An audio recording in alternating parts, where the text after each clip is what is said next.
문 대통령께서 또 미국을 갔죠.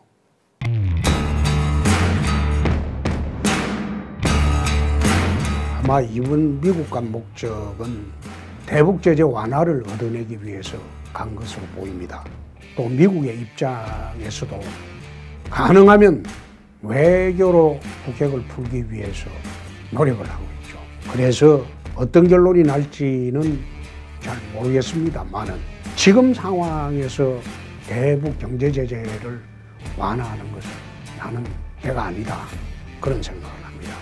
지금의 강력한 대북 경제 봉쇄가 주요를 했기 때문에 북한은 지금 아주 곤혹스럽게 되어 있습니다.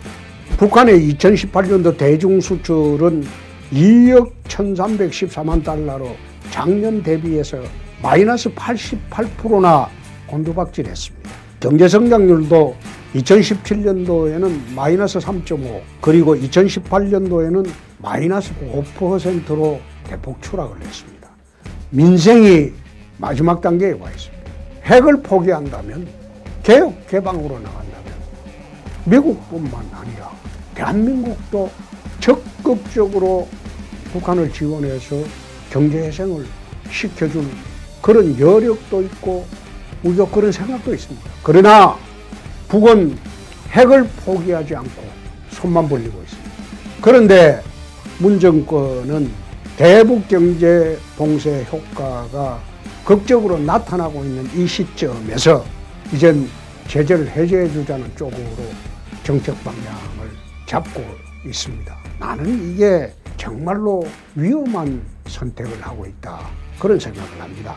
또 석탄 반입과 석유 환적 등 최근에 공해상을 이용해서 이런 일이 수차례 일어났습니다. 국내의 7,800톤급 유조선 P 파이오니어호는 2회에 걸쳐서 1,800톤, 2,500톤의 경유를 공해상에서 선박간 환적을 통해서 북한에 제공했다고 합니다. 이 배는 지금 부산 감천항에 억류 중에 있죠.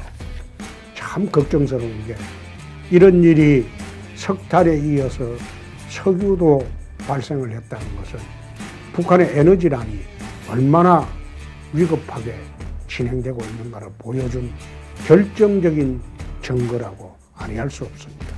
그러면 북한으로 하여금 좀 더 대북 제재를 압박을 해서 개혁 개방 그리고 비핵화로 나올 수 있는 길을 열어야 되는데, 북한은 비핵화를 하지도 않고 개혁 개방도 하지도 않고 그냥 제재만 풀어달라고 하는데, 여기에 부안해동하는 문 정권은 정말로 답답하다. 대북 경제 정책을 유엔과 미국이 동시에 수행을 하고 있는데 한국만 딴 길로 가고 있다. 이렇게 해서 한국이 미국이나 유엔으로부터 세컨더리 보이콧 당하면 어쩌려고 이러는지 이해하기가 참 어렵다. 그래서 현 정권 들어서 이미 보이사 조치는 사문화된 지 오래고, 보이게 안 보이게 얼마나 많이 북한을 지원하고 있습니까? 그로 인해서 한미동맹이 얼마나 이완되고 힘들어져 가고 있습니까? 한미동맹이 이완되고 또 미국이 참다가 한국을 세컨더리 보이콧까지 가게 되면 한국 경제는 살아날 길이 있습니까? 북한만 바라보지 말고 국제 제재에 발맞추고 미국과 동맹을 강화해서 대북 봉쇄 정책을 조금 더 강화를 함으로써 북핵 문제를 풀도록 다시 한번 권고 말씀드립니다. 지난번 이 코너에서 전직 대통령 잔혹사에 대해서 제가 한번 말씀을 드린 일이 있습니다.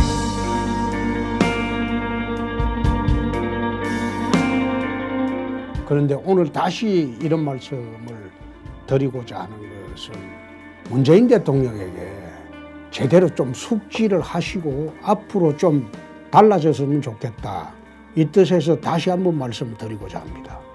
우리나라가 70년 동안 해방 이후에 11명의 대통령을 배출을 했고 문재인 대통령은 12번째 대통령이십니다. 처음 대통령을 했던 건국 대통령 이승만 대통령은 종신 독재를 꿈꾸다가 4.19 혁명으로 하야를 했습니다. 그 다음 들어선 윤보선 대통령은 5.16 쿠데타로 물러나셨습니다. 이 나라를 5천년 가난해서 살려주신 박정희 대통령은 18년 장기 집권 끝에 김재규의 흉탄에 서거하셨습니다. 불행했죠. 말년이 불행했죠. 그 다음 최규하 대통령은 사실상 허수아비 대통령으로 한 달 정도 있다가 물러나셨습니다. 5.17 쿠데타로 집권한 전두환 대통령은 혼란기에 나라의 안정을 이루긴 했지만은 출범 과정에서의 문제점과 독재 정권으로 물러나고 난 뒤에 지금까지 얼마나 많은 지탄과 고통을 받고 있습니까? 그 뒤로 직선제 대통령으로 선출은 됐지만은 군사정권의 연장이라는 그 문제로 괴로움을 당하다가 퇴임 후에 YS가 역사 바로 세우기를 하면서 전두환 노태우 두 대통령을 구속을 했죠. 전 대통령은 1심에서 사형 판결도 받았죠. 그런 곤욕을 치르고 지금까지 그 곤욕은 계속되고 있습니다. 김영삼 대통령은 최초의 문민 대통령이라고 자부를 하면서 금융실명제, 그 다음에 하나의 척결 참 많은 업적을 했죠. 그런데 말년에 IMF 파동을 초래하는 바람에 퇴임 후에도 상당히 곤욕을 치르셨죠.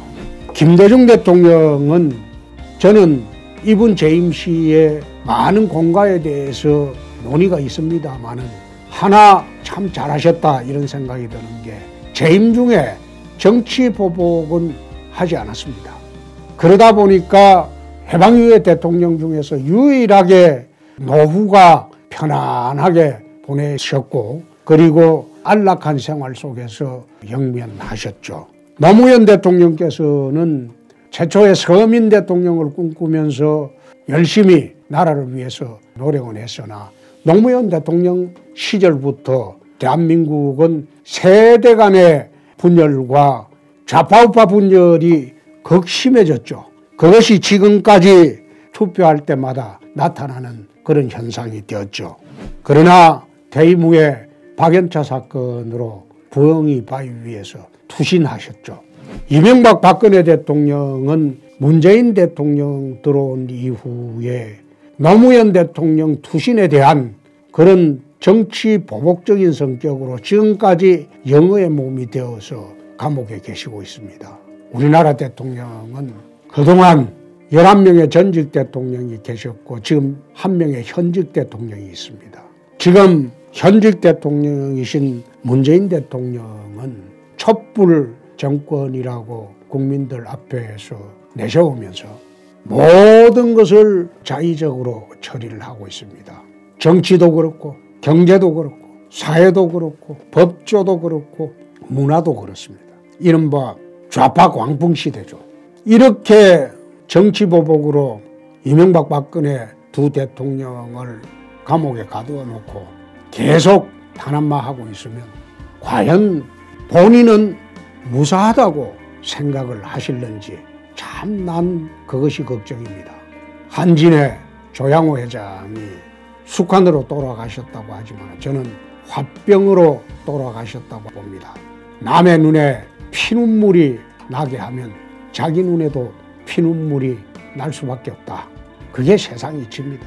이제는 문재인 대통령께서 생각을 바꾸시고 대한민국의 미래를 위해서 퇴임 후에 전직 대통령으로서 존경받으면서 노후를 보내실 수 있도록 이제 이명박 박근혜 두 전직 대통령도 풀어줘서 국민 대화합 정책을 하도록 하시고 더 이상 이제 기업이나 가진 자들을 옥죄거나 윽박지르는 그런 정치는 탈피했으면 합니다. 대한민국 국가의 장래를 위해서입니다. 저는 문 대통령께서 정말로 퇴임 후에도 평화로운 전직 대통령, 존경받는 정직 대통령이 될 수 있도록 지금부터라도 잘해 주셨으면 하는 그런 바람에서 오늘 이 말씀을 특별히 드립니다. 존경받는 전직 대통령으로서 남도록 지금부터라도 정책도 바꾸고 생각도 바꾸십시오. 잘하십시오. 대한민국 5천만 국민의 생명과 재산이 달린 그런 문제입니다. 부탁드립니다.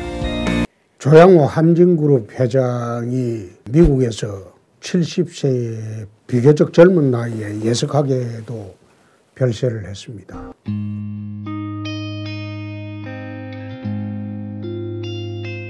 반세기 동안 수송보국을 내걸고 항공산업 발전을 위해서 헌신해 오셨고 평창 동계올림픽 유치에도 큰 공을 세우셨던 조양호 회장께서 최근에 가족과 회사 내부 문제로 곤란을 겪었고 말년에는 경영권마저 빼앗기는 수모를 겪었습니다. 모든 것을 바쳤고 평생을 동경하던 하늘나라로 돌아가셨습니다. 한진그룹에서는 숙한으로 별세했다고 하지만은 저희들 보기에는 화병으로 돌아가신 게 아닌가 그런 추측을 안 할 수가 없습니다. 대한항공의 그간의 경영 실적을 보면 14분기 연속 영업 흑자를 기록을 해왔습니다. 작년 매출액은 전년 대비 7%가 늘어난 12조 6,500억 원으로 창사 이래 최대 매출액을 기록하고 영업이익은 6,900억 원이나 흑자를 냈습니다. 세간의 비난과 정부의 압박에도 불구하고 대성공을 한 대한항공이었죠. 또 지난해 8월 미국 항공월간지 ATW로부터 세계 최고 실적 항공사로 선정이 되기도 했고 올해 6월 서울에서 항공업계의 유엔 총회인 국제항공운송협회 서울총회가 대한항공 대표이사 회장 초청으로 열리게 되어 있는데 이 회의를 유치하기 위해 대한항공은 지난 5년간 큰 공을 들였다고도 합니다. 그럼에도 불구하고 그 주인공인 조양호 회장은 경영권을 빼앗기고 결국 2주 만에 운명을 했습니다. 그 사이 저희들은 국민연금을 이용한 의결권 행사의 위험성을 유튜브에서 수차례 경고하기도 했습니다. 연금 사회주의로 가는 것이다. 국민의 노후 보장을 위해서 맡겨둔 돈으로 개인 회사를 빼앗는데 사용해서는 안 된다. 그것은 연금 사회주의로 가는 것이다. 문재인 대통령께서 연금 사회주의라고 하지는 않고 스튜어드십 코드라고 하면서 의결권 행사를 적극적으로 검토하라는 지시를 하고 난 뒤에 첫 작품이 대한항공 경영권 박탈입니다. 또 이 방법은 지난 대선 여론조작을 한 드루킹이 제안한 그 방법이기도 합니다. 참 안타까운 것은 이런 식으로 국민연금, 노후 보장을 위해서 국민들이 맡겨둔 그 돈으로 기업 빼앗기를 시작을 한다면 국민연금이 지분 5% 이상 보유한 국내 기업은 294개에 이릅니다. 웬만한 상장기업은 전부 국민연금이 의결권을 행사하면 경영권이 위험한 상태로 들어갈 수밖에 없습니다. 그래서 이러한 한진그룹 사태를 시작으로 해서 국회에서는 국민연금의 의결권 행사를 제한하는 그런 법적 조치를 반드시 할 수 있도록 야당이 앞장서서 나서주기 바랍니다. 국민이 노후 보장을 위해서 맡겨둔 돈으로 좌파 정부가 연금 사회주의를 실현하려고 하는 것은 자유시장경제 원칙에 반한다. 오늘 다시 이 위험성을 국민 여러분들에게 말씀드리고 국회에서 야당이 적극적으로 앞장서 주실 것을 거듭 당부 말씀드립니다. 최근에 문재인 대통령은 조동호 과학기술정보통신부 장관 후보자에 대해서는 지명을 철회를 하고 최정호 국토교통부 장관 후보자는 자진 사퇴를 시켰습니다.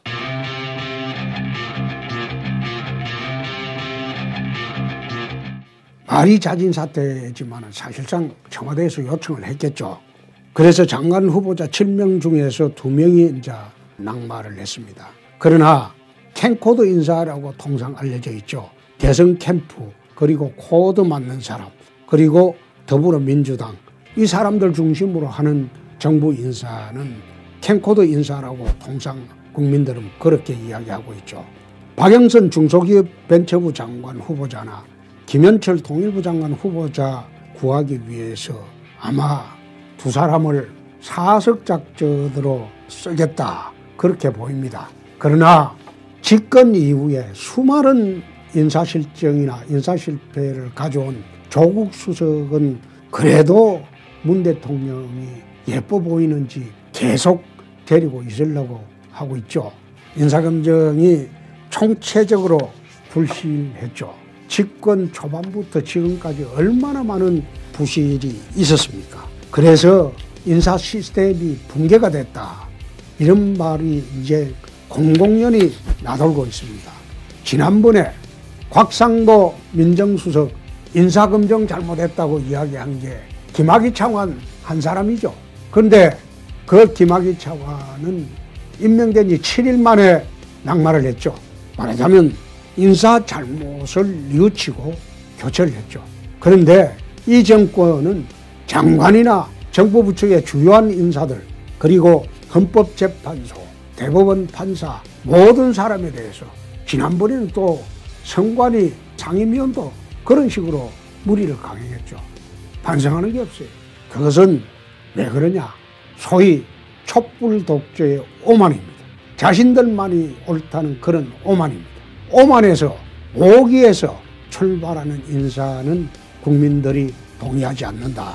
촛불 정권의 캠프 인사로 인재풀이 좁고 정권 지지율 하락이 계속되는 이 마당에서 이제는 자기들 사람 아니면 거기 봉사해 줄 사람이 어디 나타나겠습니까? 대학 교수가 하겠습니까? 그리고 정치권 인사가 그 들어가겠습니까? 자기들끼리 현재 잔치를 앞으로도 계속하겠죠. 그렇게 하면 할수록 함량 미달의 사람들이 장관이 되고 나라의 중요 직책에 가는 그런 악순환이 계속되겠죠. 국민 대통합, 화합, 탕평이라고 얼마나 이야기를 했습니까? 그런데 국민 대화합, 대통합, 화합, 탕평이란 말이 사라진 지가 오래됐죠. 오래됐고 현 정권에서는 아예 이 말을 사용하지도 않고 국민 앞에 내세우지도 않습니다. 자기들만의 잔치만 하기 바쁘죠. 적폐청산의 낡은 깃발이 언제까지 나부낄지는 모르겠습니다만은 캠코더 인사의 검증 실패가 언제까지 갈지 우리 한번 지켜봅시다. 청와대 인사검증 시스템의 책임자인 조국 수석을 언제까지 안고 갈지 국가를 위해서는 걱정스럽지만 야당을 위해서는 그거 별로 걱정스럽지는 않습니다. 그런 사람이 있을수록 국가는 불행하지만 야당은 공격의 소재가 더 많아지기 때문이죠. 그렇지만은 우리는 그런 야당이 공격의 소재를 많아지기를 기다리면서 나라의 실정을 기다리면서 우리가 집권하겠다 이런 생각은 초도 없습니다. 조국 수석 이제는 교체하십시오. 나라를 위해서, 국가를 위해서 교체하십시오.